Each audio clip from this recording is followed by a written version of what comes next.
arrow up, I'm going to show you an uppercase G. Okay, now shift lock is we press it twice. Pressing it twice, you can see it's illuminated. Right. I'm going to show you the A just so you can see that that's capitalized. It's still illuminated, so it means that you have the shift lock on. So we press the G again, and you can see all that. Nice. Isn't that nice? I like that. Now to get rid of it, we just hit it again. You can see it deselected, and now it turned off. So it's just like the caps lock on my computer. Absolutely. Okay, easy enough. That's easy. Now let's go up to the Q. So again, we're going to use our directional pad. We're going to move from this menu up to the Q. So we just go up, and I'm going to press this backspace arrow here. That literally clears the Q. Oh, so it took it out of my Q, so now I don't have to cut it if I don't want to. Yes. Great. And let's say if you want to move over and you want to leave that one, we're going to move over to the left and just eliminate that one. So it's not like you have to eliminate all of them and then put them all back. So let's go ahead and go back down into our selection that we've selected other shapes, which are just so happen to be the fonts, but sometimes we want numbers. So you'll see this red alternate key. Pressing that, it illuminates again to show you that all of these keys that have red symbol, whether it be a number or a shape, are now active. So for example, the number 1, you can see that it's Great. Okay, that's again, it deselected itself. You can alt lock by pressing it twice, and then you'll end up with lots of numbers. So I could do my phone number by pressing it twice. absolutely. Oh, that's easy. Great. Same thing with the blue. We can do the blue, And do the blue lock. keys. It's also locked. Great. All right. Let's go ahead and deselect that. Now let's talk about this one. The toggle button is you'll see 2 directions to the arrow. What that means is it hops from this side of the screen to this side of the screen. Oh, that's So let me show you. Anytime I want to change anything in here, I just move from this side of the screen over to here. Oh. And again, just by going up and down, I can select what option I want to choose. So for example, we changed it to a solid. They're features based on whatever shape I'm highlighting. So you can see what we've done. We put you put that into a tag. I like that. That is nice. this directional pad here will control the cutter. And so what we're going to do now is I would like to move to the right. So I'm going to use the right arrow key Okay. to move my blade holder over to the next position. So I'm going to do it. And you'll notice it's a nice slow speed.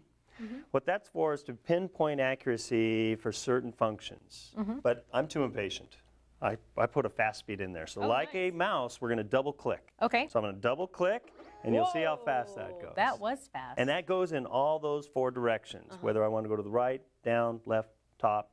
You just double click for fast speed. Slow speed is just 1 click. Good to know.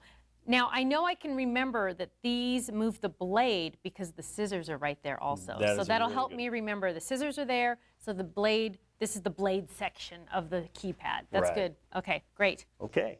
So now that we're in position, this button here, the scissors button, is actually to start your cut. Okay. So I want to illustrate that, but it's also used for something else. And I'm going to quickly stop the machine and show you how to pause it. Okay? Oh, okay. So let's go ahead and do that. Quickly push that. It's going to go into processing, and then it starts cutting. Right. And you'll notice right here it says scissors to pause. Oh, See that? nice. So we just hit that, it pauses. It paused really fast. And what we don't want customers doing is panicking. Oops, I didn't put the right paper down. It's moving. Something like they hit this, and now you lose all your memory. Right. So we don't want to shut the Just machine make off. sure we just touch the pause and Just touch it. It's written right here. You'll also notice that the light is flashing over there. Kind of a little clue just to tell you that you put it in pause. I'm in pause and mode right now. back to here, we have the instructions what to do. Okay. OK to continue. That's this OK button. Or the backspace or escape key to actually stop the cutting. Okay. So let's go ahead and stop the cutting just because We don't need to we cut already right know how to now. cut. So I'm Right. going to press that, and it just stops and moves out of the way. Great. Okay. Okay. Now I know we have another button right here. What's that for? Okay, that's the pop-up menu. That's a new menu, from, Ooh. as in version 2 or later. Okay. Okay, it used to do something else. So now it just, I'm going to show you what it does. You can see a list of this, version 2 or later.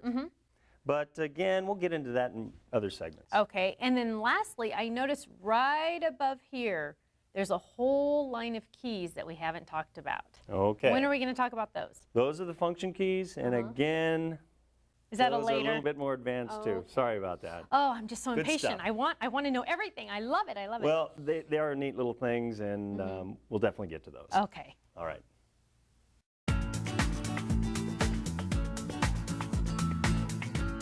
Kevin, we have a lot of different samples of items we can cut with the Eclips. Why don't you tell me more about them?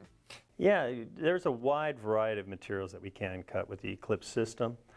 Basically, it ranges anywhere from a very thin vinyl acetate all the way up to a lightweight chipboard. Wow, that's exciting. Yeah. And what we do with this is we need to tell the cutter what type of material it is, because it's very critical that certain things, such as the speed in which the blade is moving, how much pressure to add, and even how long the blade is. So there's three things, but we did the thinking for you. We made it very simple. All you need to know is what type of material you're using. Now, I have some medium cardstock here, so what do we do? Okay, so what we're going to do is you'll notice that we're on this side of the screen, and we need to go over to the options menu. Right. Because we can tell that I was cutting paper before. And so again, all you have to know is the type of material you're cutting. So we're going to move over. We're going to use the toggle button so we can notice that we moved over to here. We go up, highlight the material that I was cutting, and now we can tell 3 or 4 down is your medium cardstock. Oh, nice. So we're going to move down to the medium cardstock. Now before I press OK to select that material, what we want to do is take a note on that it's on speed 4, pressure 1. So watch what happens. Instantly it presets the setting now for medium cardstock. So now I don't have to remember 4, 3, 2, 1, 10, 100 million, whatever. I don't have to worry about any formulas. No formulas. Oh, phew, one less thing to worry about. Right. Except for some of us that love to play with machines, we are going to find other ways of cutting things. We promote that. We actually allow you to make some changes for the advanced users, the advanced crafters, and that's in another segment. Great, I can't wait. Okay.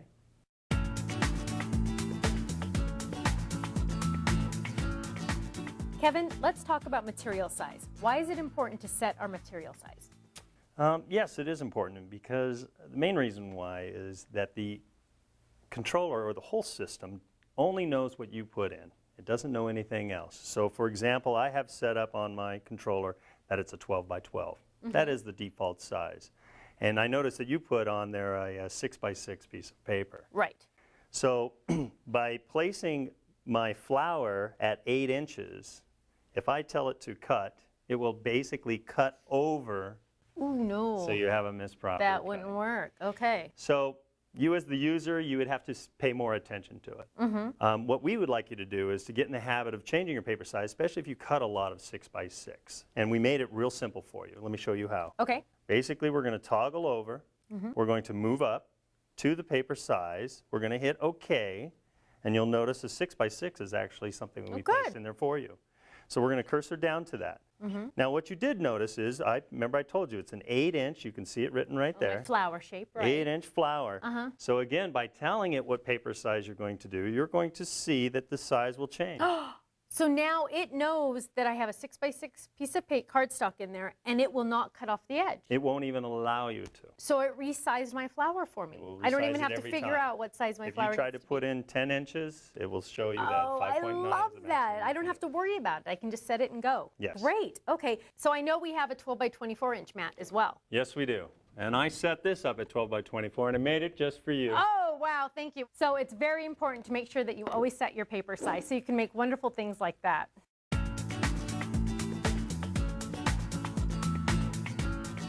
Let us show you how easy it is to use your Eclips machine to cut a shape. Kevin, I have a 6 by 6 piece of cardstock on my mat, so let's cut a shape. Okay. Well, the first thing we need to do, Stephanie, is to actually select a category. Okay. Inside those categories are all the shapes. So let's go ahead and use our directional pad, and we're going to go down to the category shapes. So we select that, we press OK. And then what you'll see is all the shapes showing inside a selection menu. Okay.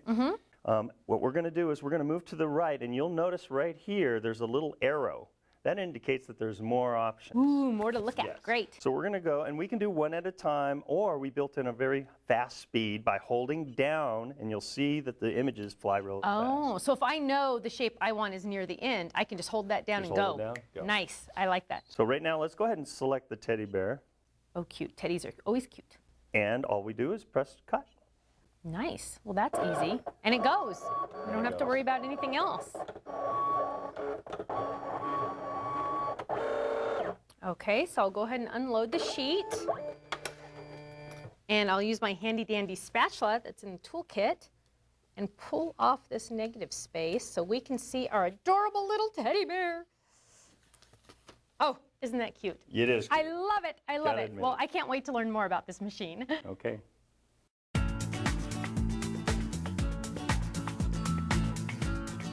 Kevin, we've cut out a shape, but now I want to learn how to change the size of my shape. How do we do that? Okay, Steph, there's actually two ways to do it. I'm going to show you the simplest way first. Okay, simple's good. Simple's very good. What we're going to do is we're going to select the shape first. So right now I selected Happy Birthday. Great. What we want to do is we go into our edit size mode by pressing OK. And you'll notice that it highlights now the H with the size. Okay, but I have to tell you, that looks different than my machine at home. You're right. You must have Okay. a version 1. Yes, I do. The version 2 actually is we have a choice of changing the height or the width. Oh, tricky, tricky. Okay. is. So right now we're in the height mode. So again, your version 1 just allowed you to change the height only. This automatically still goes into the height mode first. So what we're going to do is we're going to use the directional pad. And if I wanted to change it in increase in size, I would hit the up arrow Okay. and the down arrow to decrease in size. That's easy. And it does it in 1/4 inch increments. So we're talking 0.25 inches. Okay. So let me illustrate this. By pressing the down, you'll notice that we are now going down to 3 inches. And if I wanted 2.5, I just hit it one more time, and there it is. So as I select it, I'm going to hit the OK button, and you'll notice that the width changed in proportion. Great. Now, what if I wanted to change it to, say, 3.33? Okay, well, that is the other way of changing it. Let me Okay, show you. great. We're going to hit the OK again. So I get Goes into the edit size mode, and this time we need to slide the keyboard so we can expose the keyboard. And you'll notice that the red Alt key is highlighted. right. And what that indicates is now all of our red symbols on the keypad are active. Numbers. I remember. So here we go. So let's say you said you wanted a 3.33.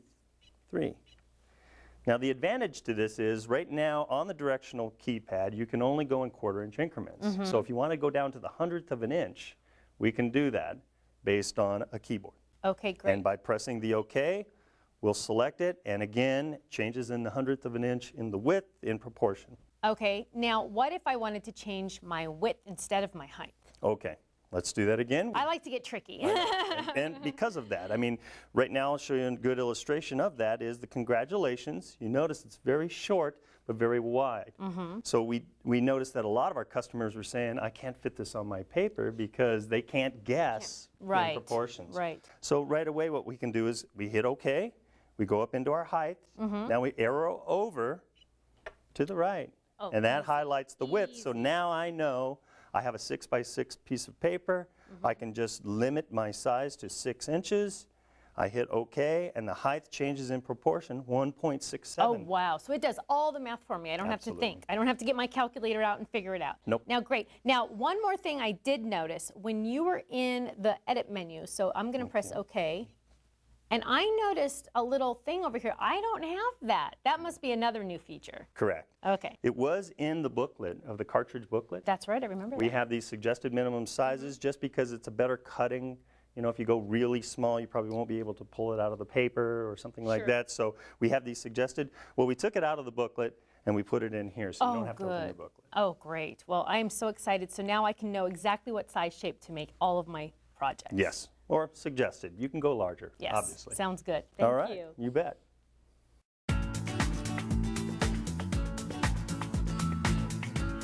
Okay, Kevin, I'm getting ready for my daughter's birthday party, and I need 8 cupcakes cut. How do I cut 8 cupcakes really quick and easy on this machine? Okay, Steph, what we're going to do is we're going to go into the edit mode. So I've selected the cupcake. Great. Let's go ahead and hit OK. Oh, Remember? that's what we did for height and width. Absolutely. Great. So it's the same thing. We go into the size mode, but now we're going to move to the right to go to quantity. Oh, that's easy. Highlighted that. Okay. And we press 8 times. Okay, but wait a minute. What if I wanted like 28 cupcakes? Yeah, I have to press that 28 No, times over and over and over and over? No, we have a faster way. Oh, good. I knew you would. You're good at those things. Remember the old